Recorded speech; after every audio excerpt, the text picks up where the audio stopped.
I know on Monday I couldn't answer a bunch of you guys' questions about the trade, so if there's any questions, details I can provide, would love to do that now before we get to tomorrow.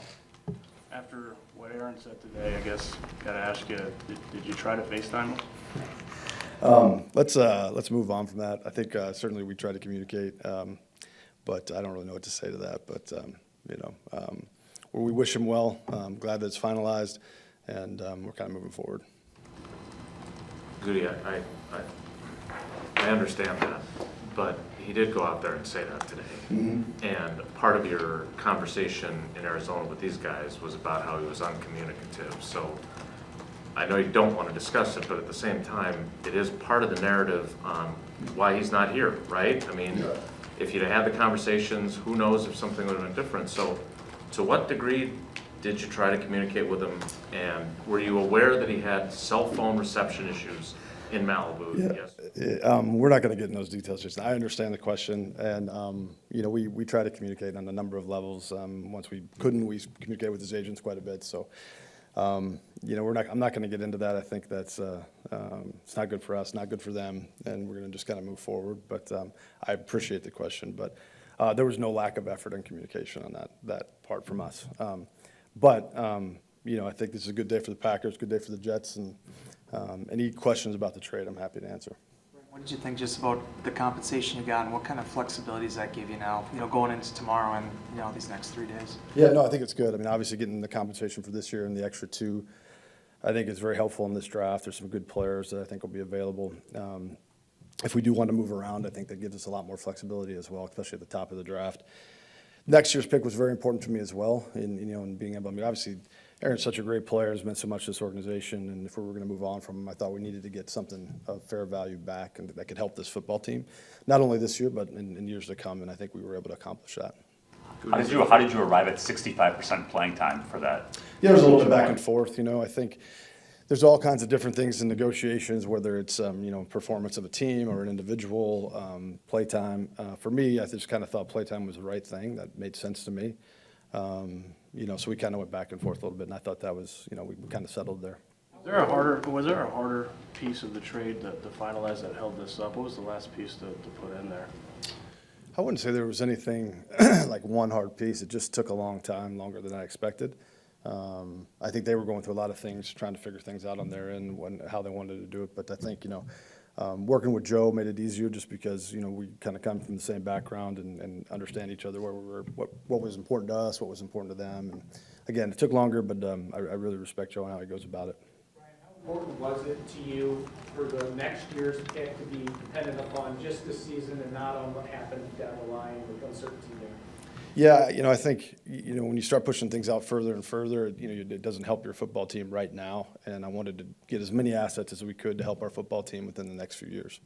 Hey, Brian, you obviously, you knew the cap hit was going to be the 40.3, right? Mm-hmm. And, there was nothing you could have done to lessen that. Is it just like, all right, let's just take the hit now and, next year we can be maybe in a little bit of a better place? Is that sort of how you view that aspect of this whole thing? Yeah, exactly right. I think the two things, one was being able to get compensation for this year. Obviously, if we were going to spread that hit out, it was going to be after June 1st, which so these assets in this draft would not have been available to us. So, and I do think just, obviously we're beyond free agency. So kind of taking it now and then maybe clearing some stuff up for next year was more, I thought that was a better route for us to take. Looks like you got about $12 million or whatever in that ballpark. I mean, obviously you haven't signed your draft class. Mm-hmm. Do you need to do anything else to just give you a little bit more flexibility, or are you okay there for the rest of the we may. We kind of, as in the past, we kind of go as, do some of those things as we go. But right now, I think we feel pretty good. It's we'll be a little tight, but at the same time, I think we have some, Russ has some pretty good options to create some stuff if we need to. Along those lines, Brian, how exciting is it for you to be past this now? I mean, it's the financial part of it. I mean, 2024 comes, that's all going to be off the book, and you'll be able to get back to business as usual rather than the kind of the revolving door of the last 2-3 years. No, it's a great question. I think I'm very excited about that. I think you always want to have as many avenues to help your football team as you can. And I think as we've, over the past 3 years or so, as we've kind of, pushed things out down the road to kind of help the teams in those particular years chase a championship, you know, at some point you got to kind of, you know, figure that out. And so I think this will help us do that. It's not everything. I mean, it's not like, you know, we're getting clear of everything, but it'll certainly help us next year. But yeah, we're excited to kind of move past this particular piece and have some assets for next year. What was that moment like for you when the trade went through? I know you have a draft to focus on, you got a lot going on, but Yeah. what was that moment like and the gravity of it? Yeah, I mean, it's there's so many parts to it, right? I mean, we had a trade that Joe and I had to agree on some compensation, and then there's a bunch of paperwork, and then there was a contract that Aaron had to sign, and we're in the middle of draft prep, right? So it's been pretty busy, and my focus has really been on a lot of other things, quite frankly, once we kind of agreed to terms and some other people took over to kind of get some of that paperwork done. But yeah, I mean, you know, we have so much appreciation for the 18 years and what Aaron did for this organization, his commitment to this place. And, you know, they're just, you know, so much success here. So, you know, there's always a little bittersweetness there, you know, as far as that goes, you know. But at the same time, I think we're really excited for what this team can do moving forward. Excited for, you know, Jordan and his growth. Great conversation with him today. And just, you know, he's very obviously energized and ready to go. And, you know, we got a lot of guys in right now. Obviously, we're in the middle of phase 1. So I think there's just a lot of juice in the locker room. And yeah, I think we're all excited for the season. It's a long ways away, a lot of work to be done, but you know, we're moving forward. Brian, does shifting 2 spots in the first round really change how you look at things going into tomorrow night, or is it not so much that, but the, you know, the other asset you got? Yeah, our board's been set for quite a while. I think certainly, you know, I think nobody really knows how it's going to fall. You think you know how, but there's so many things that can happen, trades and surprises and things like that. So our board's kind of set. You know, it may obviously bring into some players into view that we wouldn't have been into view, but it doesn't really change our process or how we look at things. Brian, based on how this all went down, how easy or difficult is it to see Aaron back here in a few years for the jersey retirement and everything else? Or is it a good thing that might be 4 or 5 years down the line and there's some healing that needs to happen there?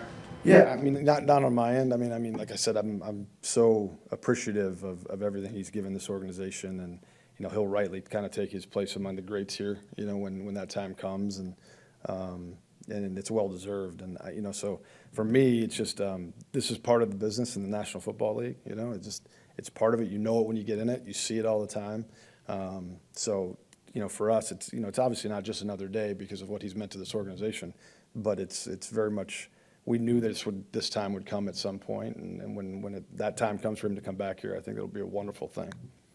That 2024 pick, was that a sticking point at all as far as you're guaranteed at least a second, and you know, if it's a 1-year rental for them, you know, if you kick anything back, if there's no conditions, you know, cutting the other way? Yeah, there's a lot of back and forth on you know, 24 pick, could it be a 25, things like that. We went to a lot of options to try to make it work for everyone. I mean, they're taking, you know, they are.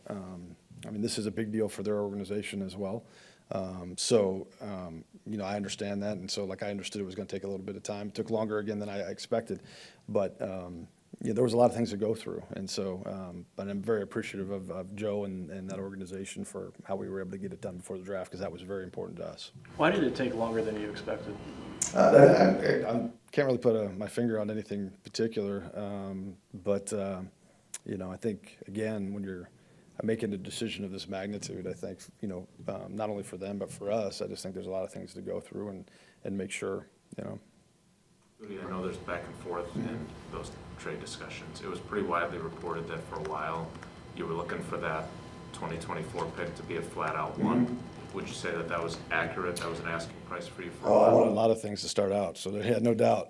You know, even more than that. But, you know, I mean, Aaron's a great player, right? And so, you know, if you're going to trade a great player, you know, you certainly want to try to get as much for him as you can. But I think we were realistic as well and understood, you know, where the player was at in his career. And so, like, but yeah, we wanted a lot of things. I mean, you know, and so, but like I said, it was, I appreciate Joe and how he goes about his business, and thankful for that. Obviously, So obviously their concern was if something happens to him, then they're in a position like the Seahawks having Denver's high top 10 pick, the Lions having the Rams because of that quarterback situation. So did you feel like it was important to get to a place where the conditions to make it a first, you really felt like were attainable and would also protect them from the catastrophe of him getting hurt? Yeah, I think that's right. I don't want to speak for them, but for us, I just think, again, my concern was our football team, and trying to improve our football team so we can become, go after these championships that we want to go after. So, but I understood where they came from as well. But again, it's just a matter of trying to get there, and yeah, like I said, it took longer, but the process wasn't. I think it worked because Joe and I were able to continue to communicate through it. Right, you mentioned how this is a tough business, the NFL. It's obviously the fairy tale ending for Aaron to end his career in Green Bay. But if he was going to retire this offseason, you wouldn't be getting these draft picks in return. Is this a better option than had you decided to hang it up here?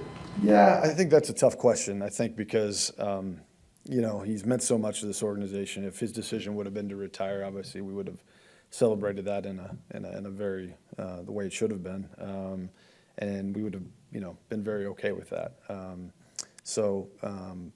But obviously getting assets to help your team this year and your future teams is important for us, and it's important to me and how I build the team. So, but yeah, I mean, I think I think for Aaron, because of Aaron and what he's meant to this organization, 18 years, Super Bowl, all the success that we've had, I think if that would have been the decision, and again, it's a little bit hypothetical, but I think we would have been very okay with that. Two more, please. Have you talked to Jordan since he's been back in the building with the guys and stuff? You had a chance to chat with him at all? Yeah, multiple times. I mean, I talked to him today for quite a while and just about some things, and as we head into the draft. So, again, he's excited. I think his teammates are excited for him to get his opportunity. We're in phase 1, so those guys are working down there on their own quite a bit. And we start phase 2, I think Monday. So the coaches will get their hands on him a little bit more here, which I know they're excited for. So, but yeah, no, I think he's in a really good place. Looks like he's in great shape. Again, it's really early, but I think he's ready for this opportunity and excited for it. You said you wanted a lot when this process started out, maybe even more than just the one. You would have gotten that a year ago if you had decided to pull the trade then. Have you caught yourself wishing at any point during this time that that's the direction that you would have gone a year ago? Yeah, well, I don't. To be honest with you, I don't know what we would have got for that last year. To be honest with you, I know everybody's linked the Denver thing and saying, but I don't know if that's the case. Those are two different players, and we never really went down that road too much. So I have no idea what we would have gotten last year. And every year is different. Every player is different. I think that's something I couldn't tell you. Hey, Goody, you said a bunch of times that you were in constant communication with Jordan, and you said today he was energized. You can promise him and tell him, you're our guy, you're our guy, you're our guy, over and over again. But until the trade actually happens, I could probably see him, all right, are you sure I'm your guy? Was it important to get it done and let him know absolutely, positively you're the guy?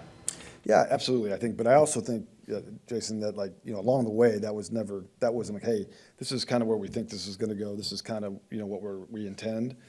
But you can't make those promises, right? I mean, particularly with the contract situation that Aaron had, and if this thing didn't happen, if Aaron came back here and played, then that could have been a possibility, right? So, I think we were upfront and honest with Jordan along the way, and there's a lot of information. I mean, you couldn't give him, right? And that's tough on him. But he's this whole time, these 3 years that he's been here, he's been in a little bit of that situation at times in the off season because of what was going on. So, and he's handled it like a pro, and he's done it as well through this process. So, and I appreciate that about him. And again, I think he's got to have a lot of challenges in front of him, but he's ready and excited to take those on.